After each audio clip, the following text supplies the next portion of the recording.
എന്നാ മോനെ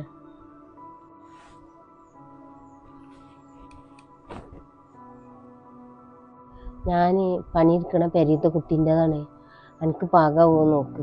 ഇല്ലെങ്കിൽ അങ്ങാടിയത്തെ മുസ്തഫാക്കാൻ കടയിൽ കൊണ്ടുപോയാണ്ട് ശരിയാക്കാം. അതത്ര പഴയതൊന്നുമല്ല, കുറച്ച് നിറമ്പ് വയ്ക്കണമെന്നുള്ളൂ. പുതിയതിപ്പോൾ വാങ്ങാൻ നമുക്ക്. എന്തൊക്കെയാണത്? എൻ്റെ ഇതൊന്നും എന്നോട് പറയായിരുന്നു. സ്കൂൾ കുട്ടി കുറേ കാണാതിരുന്നപ്പോൾ ഒന്ന് കാണാൻ വേണ്ടിയിട്ട് വന്നതാ. എൻ്റെ വീട്ടിലെ ബുദ്ധിമുട്ടും കാര്യങ്ങളൊന്നും എന്നോട് പറയാഞ്ഞ്. എടാ എനിക്കറിയോ, എൻ്റെ 5ാമത്തെ വയസ്സിലാണ് എൻ്റെ ഒപ്പം ഇരിക്കുന്നത്. ആ ഒരു ഓർമ്മ മാത്രമേ എനിക്കുള്ളൂ. പിന്നല്ലേ ഇത് എൻ്റെ ഉമ്മയാണ്. ഏതൊക്കെയോ വീട്ടിൽ അടുക്കളപ്പണി ചെയ്തിട്ടാണ് എന്നെ പഠിപ്പിക്കുന്നത്. എനിക്കിടാൻ നല്ല ഡ്രസ്സില്ലാത്തതുകൊണ്ട് യൂണിഫോം ഇല്ലാത്ത ദിവസം ഞാൻ സ്കൂളിൽ പോകില്ലായിരുന്നു.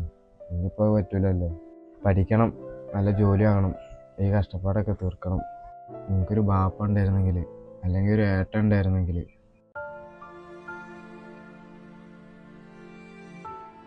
ഒക്കെ ശരിയാവടാ, ഞാൻ പോട്ടെ എന്നാല്.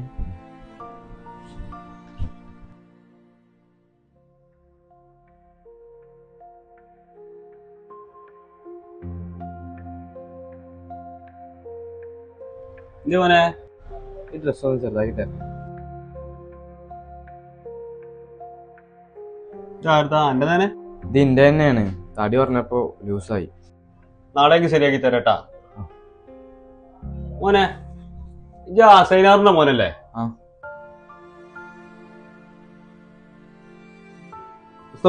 ഇത് ചെക്കന്റെ ഡ്രസ് ഇജ് കണ്ട നമ്മളെ അസൈനാറിന്റെ മോന് ചെറുതാക്കാൻ കൊടുന്ന ഷർട്ടാണ്.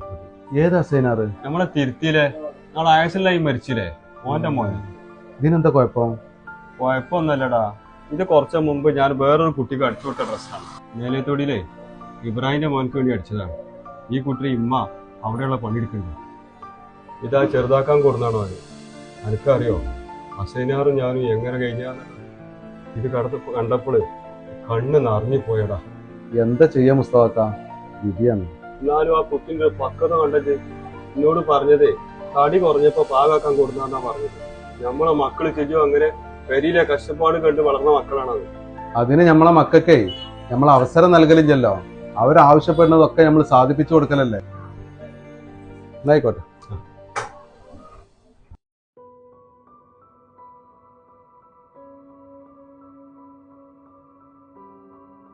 എന്നാ ഇജ്ജ് പറഞ്ഞ ഡ്രസ്സ്, ഇജ്ജ് പറഞ്ഞവർക്ക് ഒരു കൂട്ടർ എക്സ്ട്രാ അടിച്ചിട്ടുണ്ട്. എന്താ എനിക്കൊരു തെളിച്ചില്ലാത്ത പോലെ? ഒന്നുമില്ല. ഞാൻ ആ വണ്ടി കച്ചവടക്കാരൻ സലീമിനെ കണ്ടിരുന്നു. ഓൻ്റെ അടുത്തൊരു ബൈക്ക് ഉണ്ട്. അപ്പോൾ അടുത്ത ആഴ്ച നമുക്ക് പൈസ കിട്ടിയിട്ടാണ് വാങ്ങാം കേട്ടോ.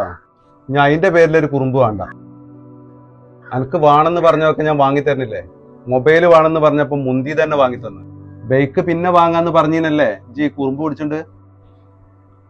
പറയുമ്പോ വാങ്ങി തരാനേ എൻ്റെ അടുത്ത് പൈസ ഉണ്ടാന്ന് ഞാൻ ആലോചിച്ചു. ഞാൻ മക്കൾ അവരെ ജീവനാണെന്ന് കരുതിയിട്ടാണേ ഒരു കുറവും വരുത്താതെ പോണത്. എനിക്ക് ബൈക്ക് വേണ്ടപ്പാ. ഞാൻ പറഞ്ഞിട്ടാണോ? ഞാൻ ഇജ്ജ് മനസ്സിലാക്കാൻ വേണ്ടി പറഞ്ഞാണ്, അല്ലാതെ ദേഷ്യം ഉണ്ടായിട്ടൊന്നുമല്ല. സങ്കടപ്പെടണ്ട, നമുക്ക് വാങ്ങാം. അപ്പാ എനിക്ക് ബൈക്ക് വേണ്ട, നിങ്ങൾ കുറച്ച് പൈസ തരുമോ? അല്ലെങ്കിൽ 1-2 കൂട്ട് ഡ്രസ്സ് വാങ്ങിത്തരും. ഡ്രസ്സല്ലേ ഈ കൊടുന്നിക്കണത്? അപ്പാ എനിക്കല്ല, എൻ്റെ കൂടെ പഠിക്കുന്ന കുട്ടിക്കാണിപ്പാ. എൻ്റെ ചങ്ങായിക്ക് അവൻ്റെ ഉമ്മ പണിയെടുക്കുന്ന വീട്ടിൽ നിന്ന് ഒരു പഴയ ഡ്രസ്സ് കൊടുന്നെടുത്തപ്പോൾ അത് കണ്ടപ്പോൾ എനിക്ക് സഹിക്കാൻ കഴിഞ്ഞു. ചെറുപ്പത്തിൽ അവൻ്റെ ഒപ്പം മരിച്ചതാണ്. എനിക്കിപ്പം ഉണ്ടായിരുന്നെങ്കിൽ എന്ന് പറഞ്ഞിട്ട് എന്നെ കെട്ടിക്കുട്ടികൾ. ആ അസൈനാറിന്റെ മോന്റെ കാര്യം പറഞ്ഞത്. ഞാൻ മുസ്തഫാക്കാന്റെ ടൈലർ കടയിൽ എൻ്റെ ഡ്രസ്സ് വാങ്ങാൻ പോയപ്പോ ഈ കുട്ടിൻ്റെ അവിടെ ഡ്രസ്സ് ചെറുതാക്കാൻ കൊടുക്കണം. അപ്പം മുസ്തഫാക്ക പറഞ്ഞു, നല്ല കുട്ടിയാണ്, ബുദ്ധിമുട്ടും പായരൊക്കെ ഉണ്ടായിട്ട് അത് അറിയിക്കാതെ നടക്കുന്ന കുട്ടിയാണെന്നൊക്കെ പറഞ്ഞു മുസ്തഫാക്ക.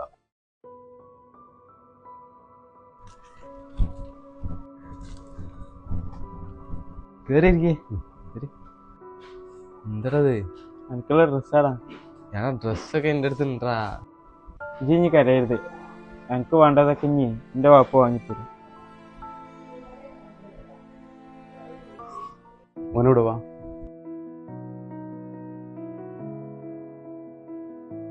കരച്ചിലൊക്കെ നിർത്തിക്കാളി, സന്തോഷമായിട്ടിരിക്കെ.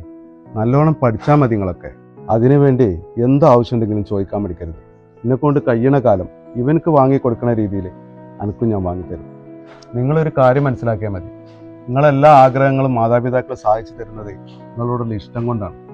നിങ്ങളവരുടെ ജോലിയും വരുമാനവും മനസ്സിലാക്കി ജീവിച്ചാൽ മതി.